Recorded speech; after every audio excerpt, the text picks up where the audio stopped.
अस्सलामुअलैकुम। कहानी एक्सप्रेस में एक नए वाक़े के साथ आपके सामने हाजिर है।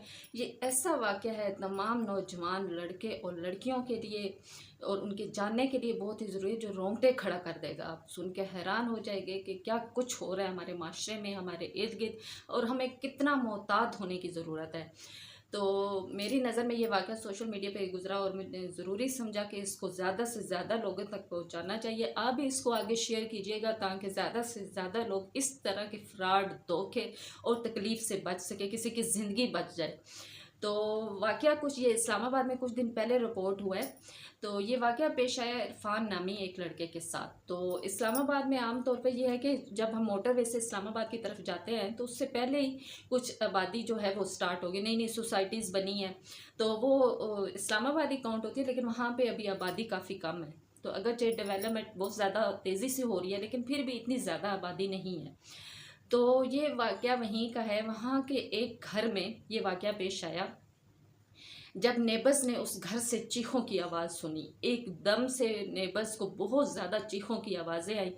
तो उन्होंने फ़ौरन 15 पे कॉल कर दी कि इस घर में जो है चीखों की आवाज़ आ रही है।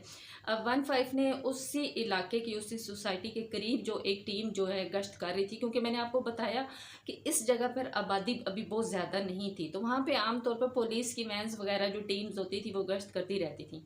तो पुलिस ने वो जो करीबी गाड़ी थी वहाँ पे पुलिस की, उनको फ़ोन किया कि इस तरह एक घर से आवाज़ें आ रही हैं चीखने चिल्लाने की, वहाँ जाएं देखें क्या मामला है।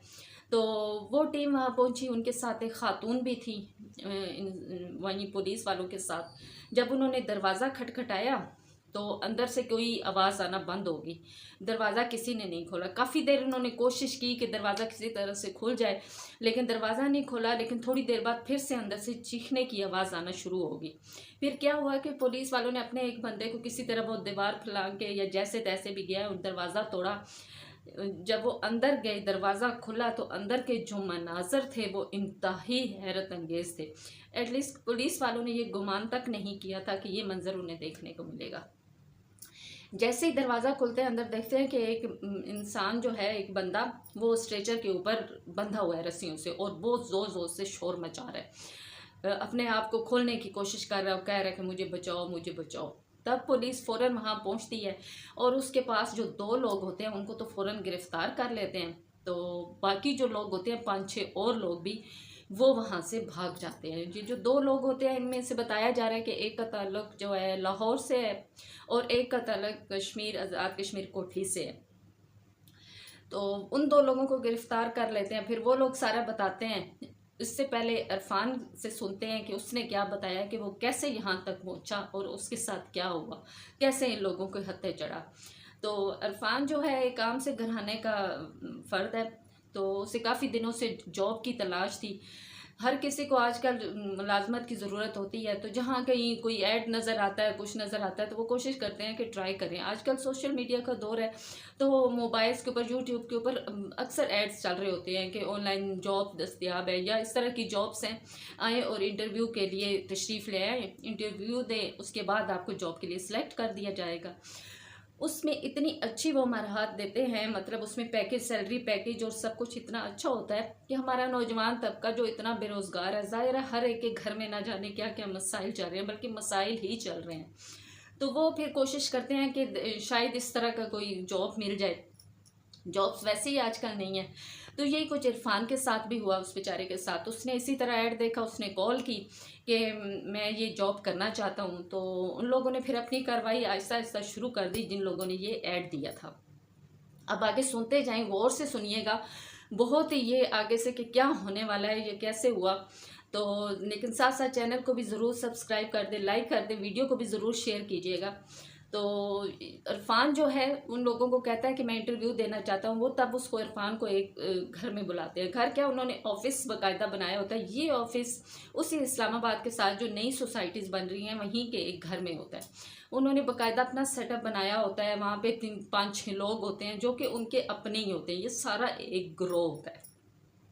अब वहाँ पे इसी तरह सारा कुछ उसके साथ बातचीत तय हो जाती है। बड़े अच्छे माहौल में बातचीत हो रही होती है, इंटरव्यू लिया जाता है, जैसे कि उनका पूरा वो एक प्लान, जो जो भी था प्लान उन्होंने बनाया हुआ होता है अपना।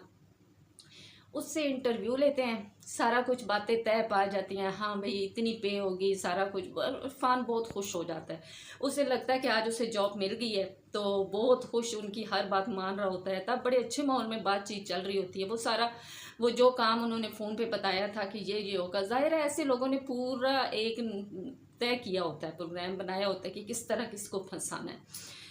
तो उसको उन्होंने फिर सारा प्रोग्राम बताया। उसके बाद उसको चाय पेश की गई कि चलें जी अब तय हो गया सारा कुछ जॉब का, चले चाय शाय पीते हैं। जैसे जाते हैं इंटरव्यू के लिए, तो इरफान को भी चाय दी गई। जैसे इरफान ने चाय पी, वो कहता उसके बाद मुझे कुछ पता नहीं चला कि मेरे साथ क्या हुआ है। अच्छा, वो फिर उसके बाद वो जो दो लोग जिनको पकड़ा है वो बताते हैं। वो कह उन्होंने फिर बताया कि इसी तरह इरफान को जब उसने चाय पी ली, वो बेहोश हो गया, तो उसको वो लेके PWD में उधर वो साथ ही वहाँ ले गए। वहाँ जाके उसको जब होश वगैरह आया, उसके टेस्ट वगैरह लिए गए, उसे उसे होश आया तो वो हैरान हो गया कि मैं यहाँ कैसे आया हूँ। तब वो लोग बड़े उससे बन के बोलते हैं, कहते हैं कि आपने चाय पी थी, शायद आपकी कोई तबीयत ख़राब हो गई थी, तो हम आपको यहाँ पे ले आए हैं और यहाँ आपके मामूल के टेस्ट हुए हैं, आप परेशान ना हो। बड़े उसे सारी तसल्ली वगैरह दी। वो बड़ा कंफ्यूज था कि मेरे साथ हुआ क्या है। तो वहाँ पे उसके उन्होंने खुद से तमाम उसका ब्लड टेस्ट लिया गया, उसको चेक किया गया कि उसके सारे ऑर्गन्स वगैरह जिस्म के अज़्ज़ा ठीक काम कर रहे हैं, कोई बीमारी तो नहीं है। सारे उसके टेस्ट वगैरह हुए। तब इरफान ने पूछा कि मेरा मोबाइल कहाँ है। उसने अपने मोबाइल के बारे में पूछा ताकि मैं अपने घर वालों से बात कर सकूं। तो तब उन्होंने जल्दी से कहा कि नहीं नहीं, वो तुम वहाँ पे ऑफिस में जहाँ बीमार हुए थे, चाय तुमने पी थी, तुम गिर गए थे, मोबाइल भी लगता है तुम्हारा वहीं गिर गया। कोई बात नहीं, कोई बात नहीं, सब ठीक है। उसको तसल्ली वगैरह दी फ़ौरन, जैसे ऐसे लोगों के पास बातों का झांसा देने की ट्रिक होती है। उसको उन्होंने इसी तरह अपनी बातों में कर लिया। अब उसको ले के वापस उसने कहा कि मैं घर जाना चाहता हूँ ना, तो लेकिन उन्होंने कहा कि कोई नहीं, अब तो बात तय होगी हमारी जॉब से, चलो वहीं चल के थोड़ी देर ऑफिस बैठते हैं, तुम्हारी तबीयत थोड़ी और बेहतर हो जाए तो फिर तुम चले जाना, अभी तुम्हारी तबीयत ठीक नहीं है। इरफान को भी लगा, वो थोड़ा कंफ्यूज भी था, लेकिन उसको लगा कि वाकई अभी उससे चक्कर आ रहे हैं, इस तरह तबीयत ठीक नहीं है, अब तो इनके साथ बातचीत होगी है, मुझे यही जॉब करनी है इन लोगों के साथ, तो मैं इनके साथ ही चलता हूँ। वो फिर उसे उस घर में ले गए जिस जगह पे इरफान मिला था इन्हें। इरफान को वहाँ ले गए। वहाँ ले जाके जनाब वहाँ पे 5-6 और लोग भी आ गए, जिनमें एक डॉक्टर था, एक असिस्टेंट था उसका, 3-4 और लोग थे सारे। उन्होंने फ़ौरन इसको पकड़ लिया इरफान को। अब वहाँ इरफान को पता लगा, उसको समझ आ गया कि ये कोई गड़बड़ है, मेरे साथ कुछ बहुत गलत होने जा रहा है। और इरफान ने एक अक्लमंदी क्या की कि फ़ौरन ही डरने के बजाय कि अब क्या है, जैसे ही उसको उन्होंने स्ट्रेचर पे डाला और उसको बांधने लगे, इससे पहले कि उसका मुंह बांधते या उसको कोई ऐसा इंजेक्शन लगाते जिससे वो बेहोश होता, इरफान को जितने ज़ोर से जितना हो सकता था ना, उसने चीखना चलाना शुरू कर दिया कि मेरी मदद करो, मेरी मदद करो, मुझे मार देंगे ये लोग, मेरी मदद करो। मतलब उसने उसने हो सका कि उसने कहा किसी तक तो आवाज़ पहुंचेगी। और इरफान की किस्मत बहुत अच्छी थी कि उस घर के जो नेबर्स थे उन लोगों ने उसकी आवाज़ सुन ली, और नेबर्स ने अक्लमंदी का ये काम किया कि फ़ौरन 15 पे कॉल कर दी।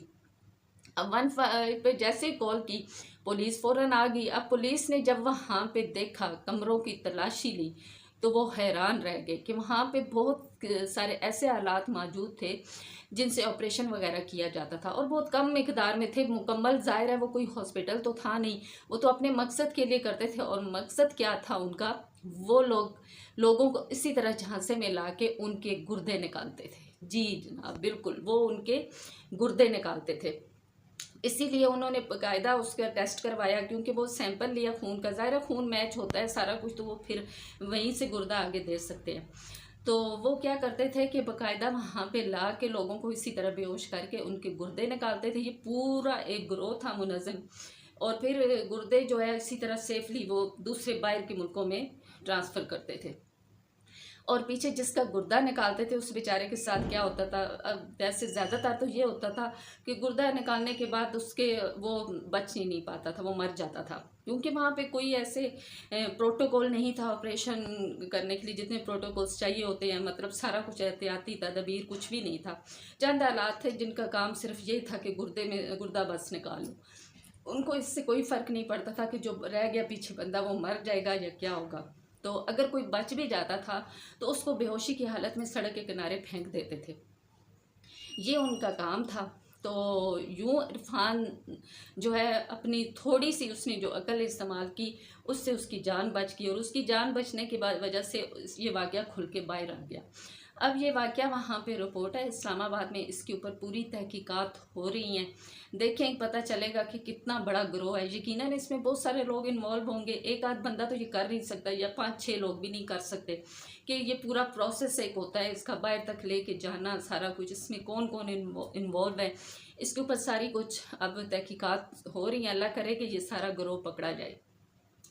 तो ये था आज का वाक़या। देखें, किसी पे एतबार मत कीजिए, किसी पे भी।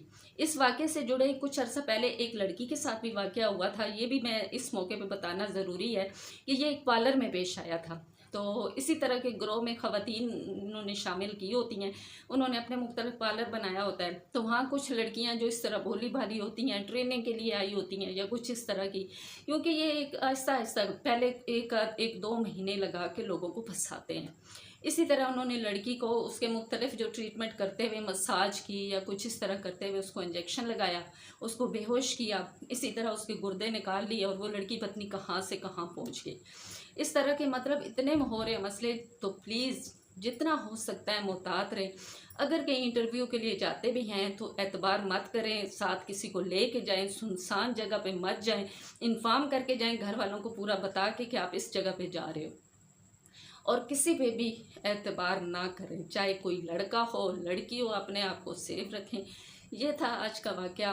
तो प्लीज़ इसको शेयर करें, ज़्यादा से ज़्यादा लोगों को बताएं, ताकि लोगों को पता चले और लोग बच सकें ऐसे गिरोह से। तो इंशाल्लाह फिर मिलेंगे किसी इसी तरह के नए वाक़या के साथ। चैनल को ज़रूर सब्सक्राइब कीजिएगा। दुआओं में याद रखें। अल्लाह।